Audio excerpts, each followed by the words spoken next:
जय माता दी दोस्तों, कैसे हैं आप सभी। आशा करता हूं दोस्तों आप सभी अच्छे होंगे, स्वस्थ होंगे।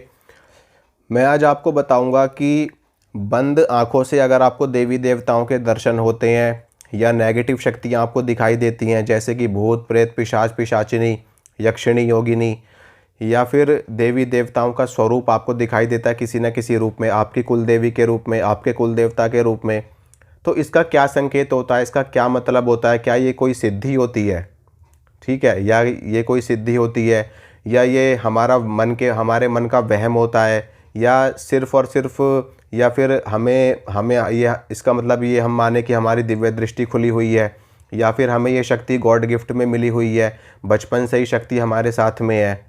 तो क्या संकेत है, क्या मतलब है, सिद्धि है कि क्या है। देखिए, मैं आपको बताता हूँ कि जब कोई साधक, कोई भगत साधना के क्षेत्र में आता है, प्रवेश करता है, तो उसको इतनी जल्दी दिखना शुरू नहीं होता।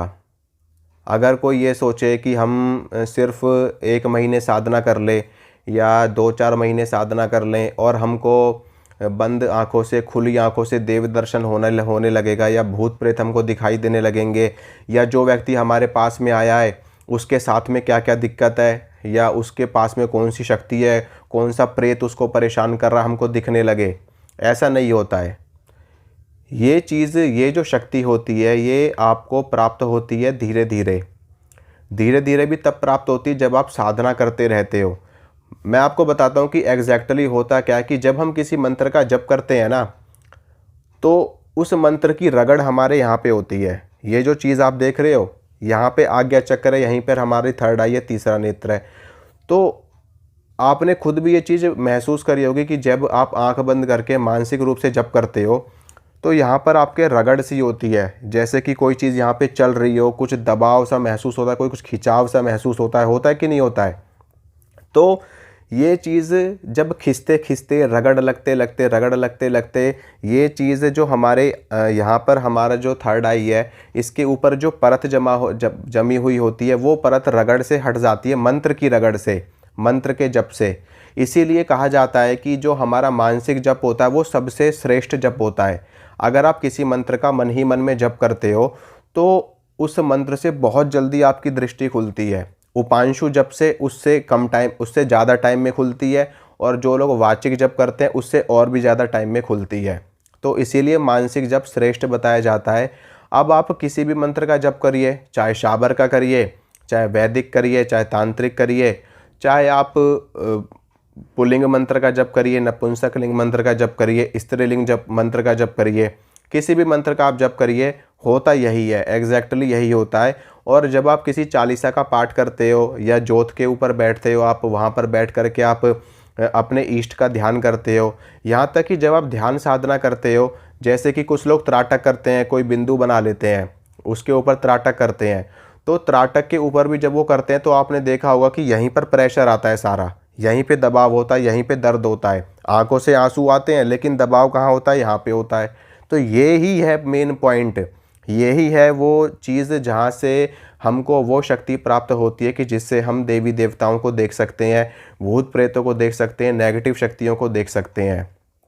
अब एक चीज़ और मैं यहाँ पे आपको बताता हूँ कि कुछ लोगों को ये जो शक्ति होती है ये गॉड गिफ्ट के रूप में मिलती है।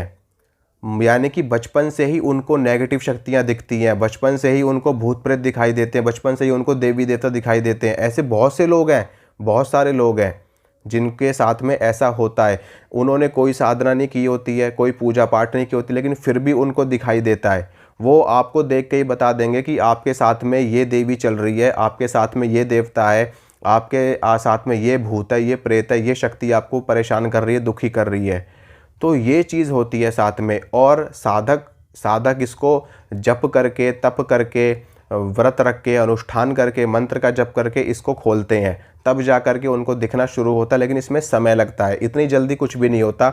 महीने, 2 महीने, 6 महीने में कुछ नहीं होता। आपको कम से कम 2-3 वर्ष तक मंत्र जप करना पड़ेगा मानसिक रूप से, और उसमें भी आपको 1-1 घंटे, 2-2 घंटे, 3-3 घंटे जप करना पड़ेगा, तब जा कर के आपके साथ में ऐसा होगा। उससे पहले स्वप्न में आपको देव दर्शन मिलता है। देवी देवता आपसे कई माध्यम से संपर्क करते हैं, आपको कई तरीके से बताते हैं। कई बार तो ऐसा होता है कि जो देवी देवता होते हैं वो अपनी कोई जोगिनी आपको दे देते हैं, अपनी कोई यक्षिणी आपको दे देते हैं, अपना कोई दूत, कोई सेवक आपको दे देते हैं, आपके शरीर में प्रवेश करवा देते हैं। तो होता क्या है कि जब उसकी ज़रूरत होती है तो वो शक्ति आ जाती है आपके शरीर के अंदर और आपको बता देती है, क्योंकि वो देवी देवताओं की शक्तियाँ होती है, उनके पास इतनी क्षमता होती है कि वो हर चीज़ की जानकारी तुरंत कलेक्ट करके आपके ब्रेन में, आपके अंदर उस चीज़ को डाल देती हैं। तब आप जो बोलते हो वो वही चीज़ निकलती है जो उस बंदे के साथ में होती है, क्योंकि वो शक्ति तुरंत सारी इंफॉर्मेशन कलेक्ट करके आपके ब्रेन में डाल देती है और आप बोलते हो तो वही चीज़ होती है। ये चीज़ें होती हैं। तो इसमें लेकिन इसको हम ये नहीं कह सकते कि आपकी दिव्य दृष्टि खुली हुई है, नहीं। दिव्य दृष्टि एक अलग चीज़ है और शक्तियों के माध्यम से किसी को बताना वो एक अलग चीज़ है। मैं आपको बताता हूँ कि अपनी दिव्य दृष्टि खोलना सबसे ज़्यादा मुश्किल काम है, सबसे ज़्यादा मुश्किल। और देवी देवताओं को प्रसन्न करके, उनको सिद्ध करके, या उनकी योगिनी कोई मिल जाए, उनकी कोई शक्ति उनको आपको मिल जाए और वो आपको जानकारी दे, ये आसान काम है, ये आसान काम है। और अपनी शक्ति खोलना यानी कि अपनी कुंडलिनी शक्ति को जागृत करना, ये सबसे मुश्किल है। इसमें आपको वर्षों का समय लगेगा, 5 साल, 10 साल, 12 साल, 20 साल भी आपको लग सकते हैं, तब जा कर के आपकी क्षमता। लेकिन तब आपको किसी शक्ति की ज़रूरत नहीं होगी है, आप कहीं पर भी बैठे बैठे किसी भी चीज़ की जानकारी कहीं से भी प्राप्त कर सकते हैं। आपको किसी देवी की आवश्यकता नहीं पड़ेगी, किसी देवता की आवश्यकता नहीं पड़ेगी। आप सिर्फ ध्यान करिए, मेडिटेशन करिए और खुद की शक्ति जागृत करिए, ठीक है। और किसी दूसरे देवता की सहायता लेकर के, देवी की सहायता लेकर के किसी के बारे में बताना, ये फिर भी सरल कार्य है। इसमें क्या होता है कि आप अपने अपने एक इष्ट देवता को बना लीजिए, किसी को भी, जो भी आपको प्रिय हो, जो भी आपको पसंद हो, चाहे वो भगवान शिव हो, चाहे वो माँ दुर्गा हो, माता काली हो। उनकी सेवा में लगिए, उनकी साधना करिए।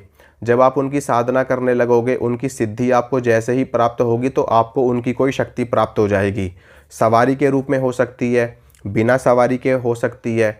आपको वो शक्ति किसी न किसी माध्यम से जानकारी आपको दे देगी। तो खुद भी साक्षात रूप से भी शक्ति आ सकती है, सामने से भी आ सकती है।